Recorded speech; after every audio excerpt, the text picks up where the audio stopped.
Ragnagna, râleuse professionnelle.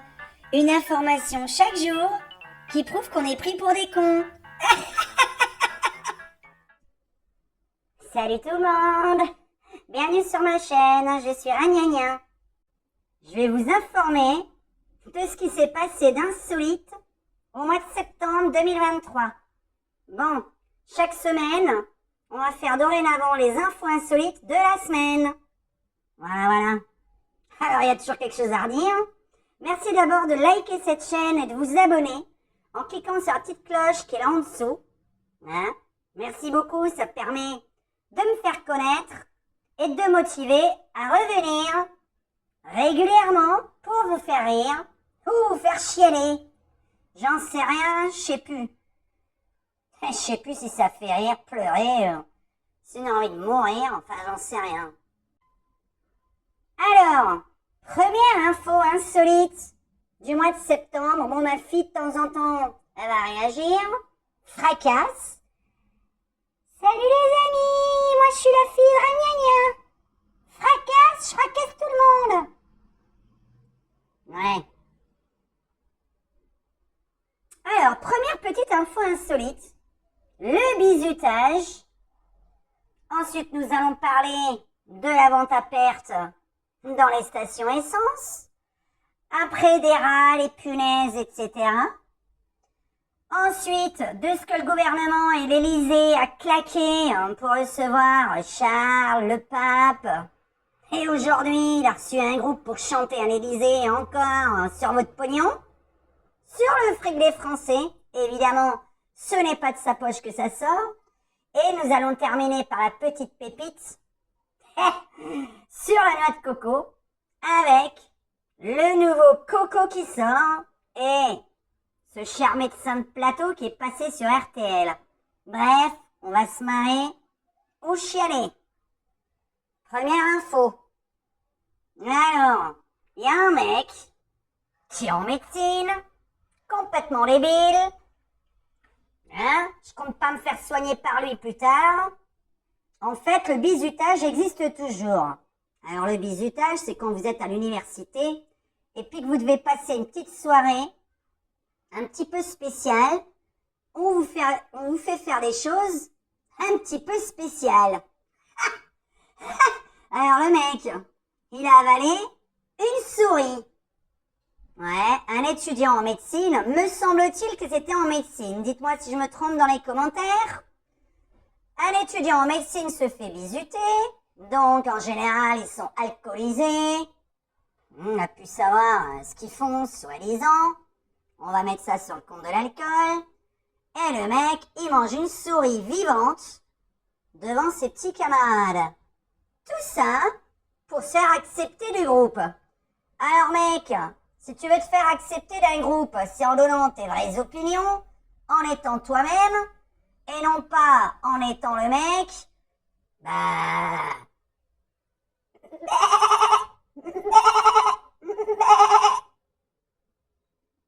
tu vois quoi? Bon, si t'es un mouton, tu deviendras jamais personne. Parce qu'on te dit de bouffer une souris, tu bouffes une souris. Mais faut savoir qu'à partir du moment où t'écoutes un copain qui te dit de faire une connerie, eh ben c'est pas ton copain, mec. Hein, pour les gamins qui me regardent derrière cet écran. Mais bon, normalement, j'ai que des vieilles mamies qui me regardent. Enfin bref. Ouais, vous savez, hein. Bon, on se fait pas amis avec des gens qui nous ridiculisent, qui nous soumettent. Bref, nul à chier. Donc le gars, il a avalé une souris vivante. Soi-disant, il était alcoolisé. Voyons, j'ai déjà bu d'alcool. J'ai jamais avalé de souris. Je sais que les chats peuvent vouloir me manger. D'ailleurs, peut-être que ce mec avait un chat dans la gorge. Et que pour le faire sortir, eh ben, il a mis une souris devant la bouche. Et puis qu'il attendait à ce que le chat y sorte. Deuxième info, insolite. Le gouvernement. Alors avec eux, j'ai une info insolite par jour. Hein. Alors le gouvernement a dit aux gens qui vendent de l'essence, de station essence, de vendre à perte. Alors, qu'est-ce que ça engendre? Si je réfléchis bien. Vendre à perte. Alors déjà, c'est interdit par la loi. La loi qui te lit un truc qui est interdit par la loi. On n'a pas le droit de vendre à perte. Bah oui, sinon ça sert à quoi de travailler? Donc le gars, admettons, il vend à perte. Admettons qu'il écoute le gouvernement.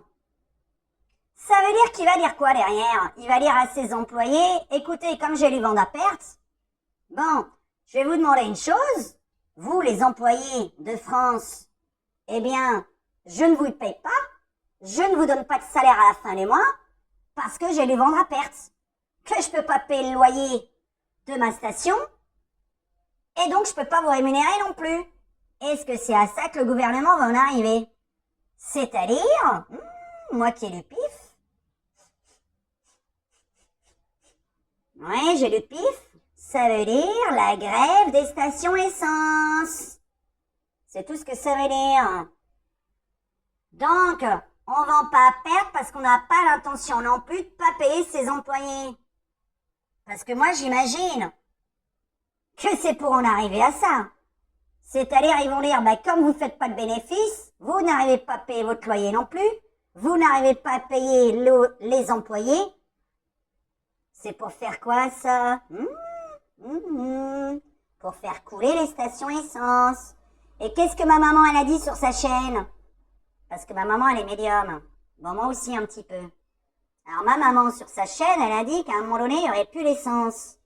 Ah bah oui, si tu commences à vendre à perte, les mecs, ils vont faire grève. Bref, info insolite. Qu'en pensez-vous de vendre à perte? Parce que pour moi, c'est en arrivé, je paye pas mes employés non plus. C'est tout ce que ça veut dire.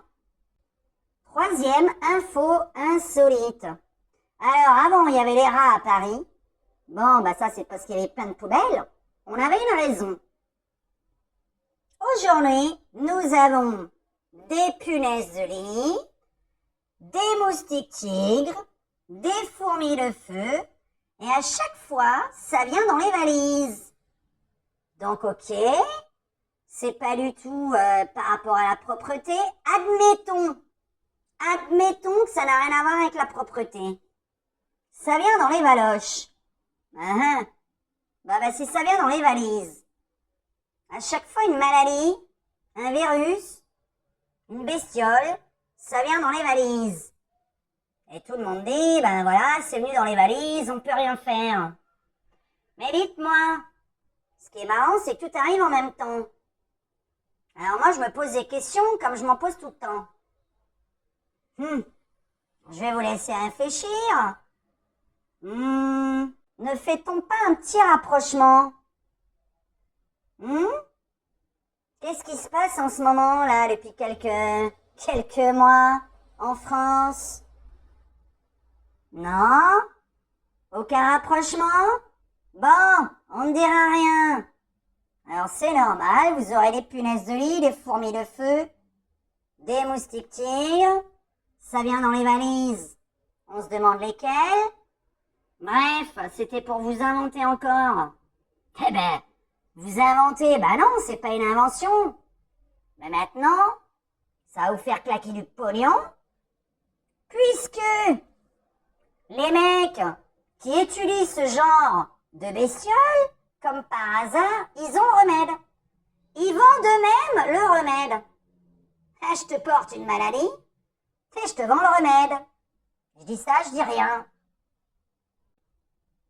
Troisième info insolite. Enfin, insolite. Alors, l'Élysée a un trou, ou du moins un endettement de plusieurs millions d'euros. On parle en centaines de millions d'euros. Ouais. Ce mois-ci, au mois de septembre, il y a eu Charles, il y a eu le pape, il y a eu plein de voyages de Macron à droite à gauche qui dit qu'il prend l'avion pour rendre visite à différents pays. Bon, pendant que les Français, ils crèvent la dalle.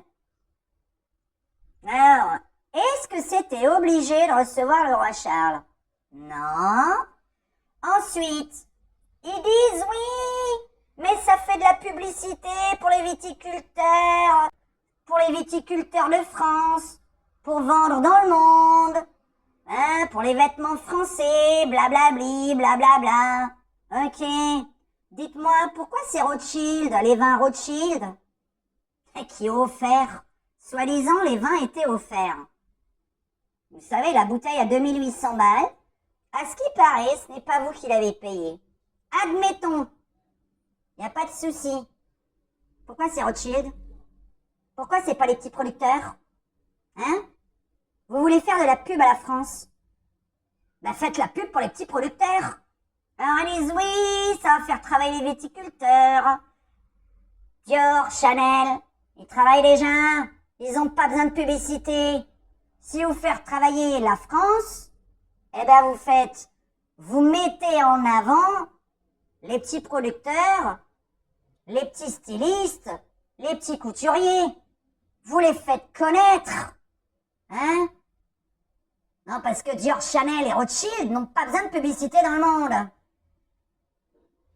Complètement hypocrite. Qu'est-ce que vous en pensez? N'hésitez pas à écrire les commentaires. Bon, tout ceci a coûté soi-disant environ 6 millions d'euros pour recevoir ces 150 personnes. Bravo aux 10 qui ne sont pas venus. Voilà, au moins ils ont des couilles. C'est toujours avec l'argent des Français, c'est très facile de se faire un bon bifton. Pendant que les Français, je le répète, il y en a qui crèvent la dalle et il y en a qui n'arrivent pas à payer leur loyer. Faut quand même un petit peu parler du loyer aussi. Parce que le loyer, c'est quand même la première dépense des Français. Et dans le monde d'ailleurs. Le pape, à Marseille, et toute cette sécurité, ça a coûté combien? C'était vraiment obligé de dépenser tout ce pognon pour soi-disant dire « recevez les migrants ». Eh ben, t'avais qu'à éviter de dépenser ce fric et puis de le donner directement aux migrants. Qu'est-ce que t'en penses? Parce que tout cet argent qui a été utilisé pour la sécurité du pape, donc il a eu sa sécurité à lui, que le Vatican paye, et il y a eu la sécurité française. Admettons, eh bien, tout cet argent de base, pourquoi tu l'as pas utilisé en évitant de le recevoir, en évitant de recevoir Charles aussi? Et puis tu le mettais, je sais pas moi, dans des logements pour eux, pour les migrants, dans de la bouffe pour les migrants, au lieu de dire, ou de faire lire au pape, accepter les migrants. Eh bien, tout l'argent que tu as utilisé pour venir à Marseille, t'aurais pu le donner directement aux migrants. C'était pareil. Ça nous est pas chié. Enfin, ça nous est pas chié. Si, parce qu'il y en a plein qui sont dans la rue en France. Alors, tout l'argent que tu as utilisé pour recevoir Charles et le pape, t'aurais pu l'utiliser pour faire des logements pour les gens qui sont très pauvres, les gens qui sont à la rue. Ou vu que tu veux aider les migrants, t'aurais pu leur donner de l'argent directement. Hein, bon, ça, il y en a plein qui vont pas être d'accord. C'est tout à fait évident, moi non plus. Mais admettons qu'on ait la charité chrétienne. Bon, t'as utilisé 6 millions d'euros et je ne sais combien de millions pour recevoir le pape, donne-le directement. Complètement con. Tu payes quelqu'un pour dire aider quelqu'un d'autre. Non, tu payes personne et tu te donnes directement dans les mains des autres. Bande d'abrutis. Alors nous terminons la petite pépite. La pépite. Ah, c'est extraordinaire. Nous avons donc un espèce de médecin de plateau dont je donnerai pas le nom qui a été invité sur RTL. N'hésitez pas à me demander le lien direct, je vous l'enverrai. Alors, vous regardez, de toute façon c'est passé il y a très peu de temps. Pour la grippe, le gars... Ah non, c'est pas pour la grippe, c'est pour la noix de coco. Alors le gars, il dit, il faut absolument vous faire tester bien au fond des narines, très très très au fond des narines, histoire d'avoir un maximum de crottes de nez pour que le test soit fiable. Faut l'écouter parler, Plus plus la tige va au fond de votre nez, plus le test sera fiable. Ok. Mais alors dis-moi, mec, pourquoi tout simplement? Bon voilà, parce qu'il a dit, alors en ce moment, il y a plein de gens qui ont le nez qui coule, qui ont de la fièvre, etc. Ouais, ok. Mais moi, si j'ai le nez qui coule, je prends un mouchoir, je me mouche dedans, tu fous ta tige dedans, et t'as pas besoin de me foutre ta tige au fond de mon nez. Dites-moi juste pourquoi, s'il vous plaît, les médecins, là, pourquoi vous voulez nous foutre une tige tout au fond de nos naseaux, au lieu simplement de nous faire moucher à fond dans un mouchoir, et de foutre votre tige sur le mouchoir, et vous analysez ça? Hein? J'aimerais bien comprendre pourquoi tout au fond du nez. Ça fait très mal. Très très mal. Ça pique dans le cerveau. Donc ça c'est très bizarre. Alors il dit, le mec, faut l'écouter parler, hein. C'est tordant de rire. Même si votre test est négatif, ça veut pas dire que vous n'êtes pas malade. Donc, vous devez continuer à en faire un, jusqu'à qu'il soit positif. C'est complètement con, non? Il dit, si votre test est négatif, refaites-en un 24 heures plus tard, peut-être qu'il sera positif. Et puis continuez à en faire. Et allez de plus en plus au fond de votre nez. Plus on cherche de crottes du nez, meilleur le test, il est fiable. Non mais sérieusement. Alors le gars il dit, en ce moment il y a plein de gens qui ont la noix de coco. Si vous avez des gens autour de vous qui ont la noix de coco, ça veut dire que vous l'avez. C'est évident pour lui. Bon, je commence à en avoir marre de ces conneries. En plus, ils te font une campagne en ce moment sur la picouse, alors qu'on n'arrête pas de répéter que ça n'empêche pas la transmission. Ah oui, en plus, ce même médecin, il est contre le fait que les soignants soient revenus à l'hôpital, ceux qui sont non picousés. On vient quand même de lire que la picouse n'empêche pas la transmission. Pourquoi veux-tu donc refuser les soignants non picousés? Peux-tu nous expliquer clairement en français, mec? Parce que j'ai rien compris. Bon, voilà, c'était les infos insolites du mois de septembre. Je vais essayer de vous retrouver des infos insolites chaque semaine. N'hésitez pas à m'envoyer des infos insolites avec des articles. Vous avez mes coordonnées en dessous, là, dans la description de la vidéo. Je vous fais un gros bisou à tous. N'hésitez pas à liker et à vous abonner à ma chaîne. À très bientôt!